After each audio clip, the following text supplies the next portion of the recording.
I realized that opening the last video with an Imakuni fight was probably the least interesting thing possible, but to be honest, I'm kinda scared of what he would have done if we refused him. Hello guys, this is UniversalGiant, welcome back for more of Let's Play the Pokémon Trading Card Game! Last time, we beat the Science Club, and today we'll be moving on to the Rock Club. Now, a number of you have suggested that I use a grass deck, and I figure the Rock Club is the best place to show it off. Now, although I have been trying to grind for Venusaur so I can have two of them in this deck, I haven't been able to find one for the life of me. I've found 8 Charizards. I think there are at least 8 or 9 Blastoise, because I have 3 in the deck I already have, and Lord knows how many Machamp I was able to find in that time, but absolutely no Venusaur, so we're just going with the one here. But it'll be the Bulbasaur family, the Nidoking family especially people wanted me to show off, and I think I have a couple of Pinsir and Scyther in here as well. So those things will get some use. Now, Rock is one of the types that got converted, so to speak, into the fighting type. So similar to why the Science Club exists, and most of them are Grass Club? Or not Grass Club, but they're the Grass type. Hi Matthew, I forget, are you a Rock dude? Occasionally you'll find some members from other clubs in different lobbies. I think Matthew's actually part of the Rock Club. Yeah, there are 3. You can see there are 2 of them in here, but he's the 3rd one, so we might as well just fight him now. But when you start off, the fighting club members will all be in different lobbies, and you'll need to fight them there. Since I've already taken care of them, they'll be waiting in the fighting club. But this guy's out here, for some reason, not in with the rest of the Rock guys. So we'll fight him out here.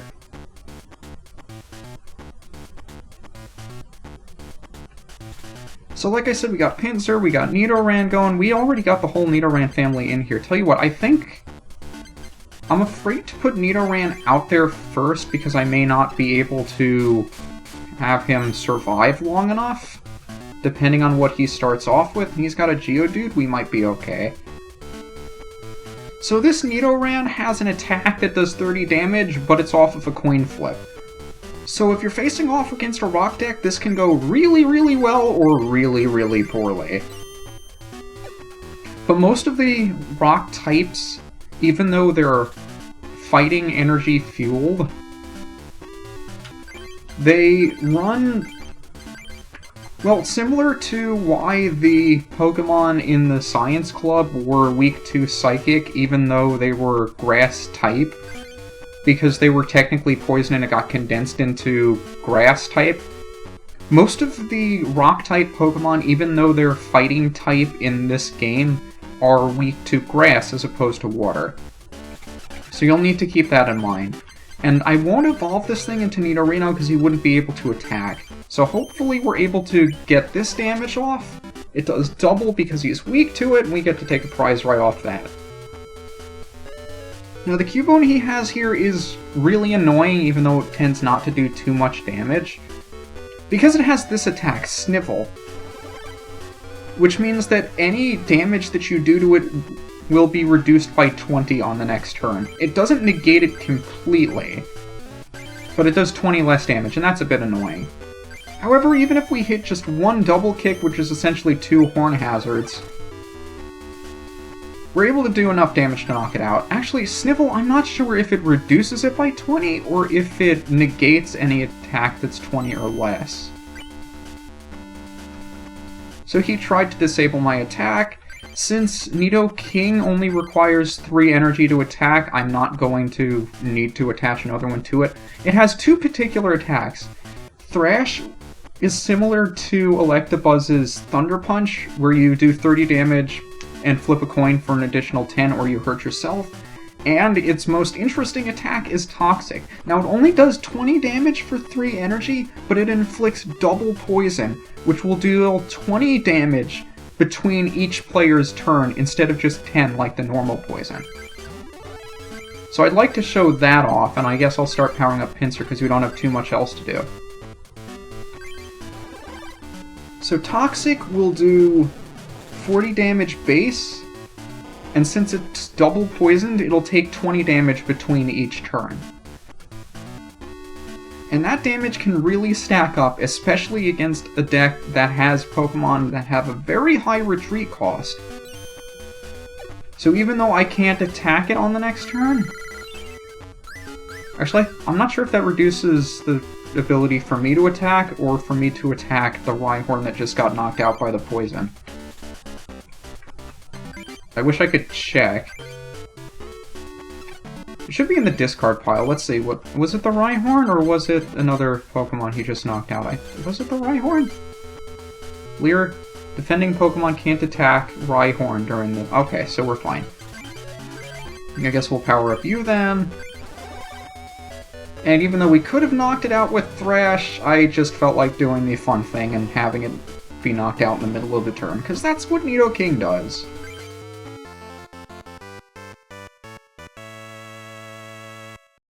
So unfortunately, you may not be able to see Venusaur do its thing, because it's going to be so difficult to find one. Oh, Dragonite! I don't have one of these cards in this game file yet, either. Nice. I mean, like I said, I am missing a couple of cards, so I'll be hoping to run into a couple of the ones that I'm missing, although there's no guarantee I'll have all of them by the end of this.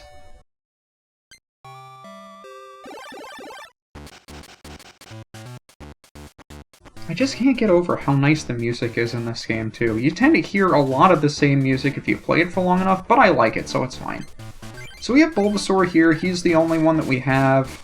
And he's not going to be able to attack until we attach 2 energy to it, which is a bit of a bother. So we'll throw that on, and we'll check out Onix. It's got 1 damage, or 10 damage for 1 energy, and reduces damage by 30 for 2. But it can't evolve. And our attack needs 2 energy, so we're not going to be able to use it quite yet. But Onix is weak to grass. And since he did 10 damage to us, I can show off the actual attack itself. Now, Leech Seed not only does 20 damage, but it also heals you for 10 HP. Which is really nice for sustainability, considering that Bulbasaur only has 40 health. However, you saw we did have Ivysaur in our hand. And this thing requires 3 energy to attack. Vine Whip just does a plain 30 damage, and Poison Powder does 20, just like Nidoking's Toxic, but this one only does normal poison, not double poison. So I guess we'll take the knockout with Vine Whip, and since he doesn't have any Pokemon on the bench, that's a quick and easy victory. So, there's a chance we may not be able to see Venusaur, which is a bit unfortunate. Hopefully the matchup against the club leader is going to go long enough that we can actually see Venusaur. Because it has a really interesting Pokemon power that I enjoyed using when I was a kid.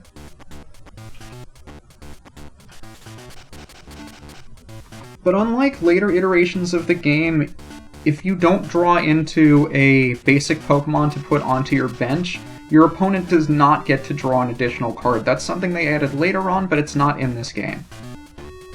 So I guess we're starting off with Bulbasaur again. Now, Ryan is a bit interesting in that he brings more than just fighting Pokemon to the table, and he also has one particular card that's really, really annoying. Hopefully he doesn't draw it. But this Shelter really likes taking its sweet time and making you wish that it didn't continue using the attack that it has. So I'll be using energy removals as much as I can. I think I'm looking at the wrong side. Shelter! It has a chance to confuse you or hide in shell. I have never seen the AI use Supersonic. It almost always does hide in shell to prevent any damage done to it. He's got Hitmonchan, I'm sure you're familiar with that by now, and same Cubone we've been seeing already. But we can't attack with only one energy. And I'm guessing he's all using that to power up UniGiant. We cannot have that. So let's get a Leech Seed going. The reason why I have Scyther in here is specifically to handle the fighting types. I mean, not that they wouldn't be weak to... Most of them are, in fact, weak to grass. But some, like UniGiant, are not. And this isn't exactly the highest damage output deck out there. So it kind of needed something to deal with it a bit. And that's why Scyther's here. So let me see, do you have a Cubone? We can knock out the Cubone. I'd like to get that thing out of the way, please. So that'll kill 2 birds with 1 stone in that I heal off just enough damage to survive another jab from the UniGiant. And I'll be able to switch this thing out, bring in Scyther, and there won't be too much he can do to us. So I guess we'll get another Nidoran down, put a double colorless on Scyther, retreat to the bench, get Scyther in there, and since Scyther is resistant to fighting, there's not going to be much UniGiant can do. Since Special Punch is reduced by 30, it's only going to do 10 as opposed to 40. And I guess just in case something weird happens, always good to keep the guys on the bench ready to go just in case. You never know what'll happen. But this one's going fairly swimmingly.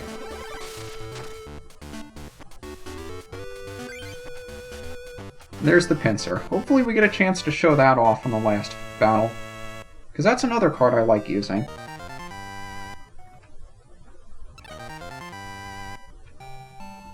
I was really hoping one of those would be a Venusaur. Guess it wasn't meant to be. So now we move on to the club's leader, Jean.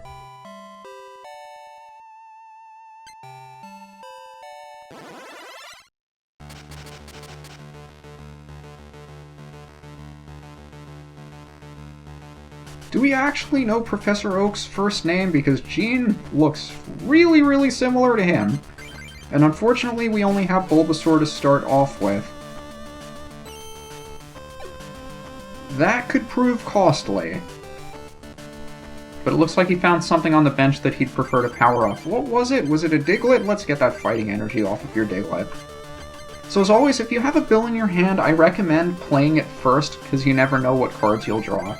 But again, there's not much we can do with just one energy. So you can see he's putting down some Geodudes. We saw he had a Diglett on his bench as well. Diglett can be a fairly high damage output Pokemon, in that when you evolve it, Dugtrio has an attack that can also inflict damage to your bench. Now that was a Super Potion. He discarded an energy on the Geodude to heal it for 40 HP. There's another Potion card that heals 20 without having a discard. And I'm not entirely sure why he bothered to do that in the first place, because I'm just going to knock it out anyway, and there's nothing he can do about it without the energy. But he's also got Rhyhorn in his deck. That's going to be fun to deal. I might as well just put this on you. Now, depending on what he's got ready to go, it doesn't look like he's anything. I was wondering if I should retreat out to Scyther, just to negate some of the damage that he might be doing on the next turn, if I happen to get Ivysaur Venusaur going. But it doesn't look like we have the threat of that happening. So how about we put an energy on you so we can discard it and still have you ready to go? And let's start having Scyther do some work. And at the rate we're going, we may not actually get to see Venusaur or Pinsir do their thing. Now, I want to make sure that's negating any damage that I do just to Rhyhorn. Can't attack Rhyhorn. Now, I could also retreat out, but I have a Gust of Wind for a reason. Brings in Diglett, there's nothing he can do about it.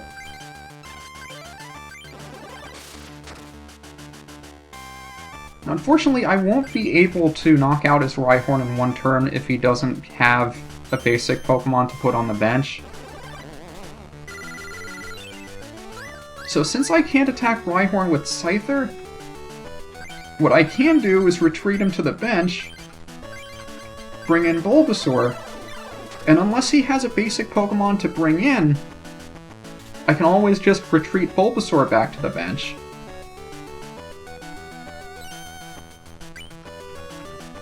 Now what he did here is he placed a defender on his Rhyhorn. You might have seen we used a plus power when we had the Haymaker deck. The defender, I believe, adds 20 to your defense, so it reduces your opponent's attack damage by 20 after it applies weakness and resistance. So I'm going to bring in Scyther so that Slash will do at least 40 damage. And unfortunately, we don't get to see Venusaur or Pinsir in action. That's a bit of a shame. That went a lot better than I thought it would.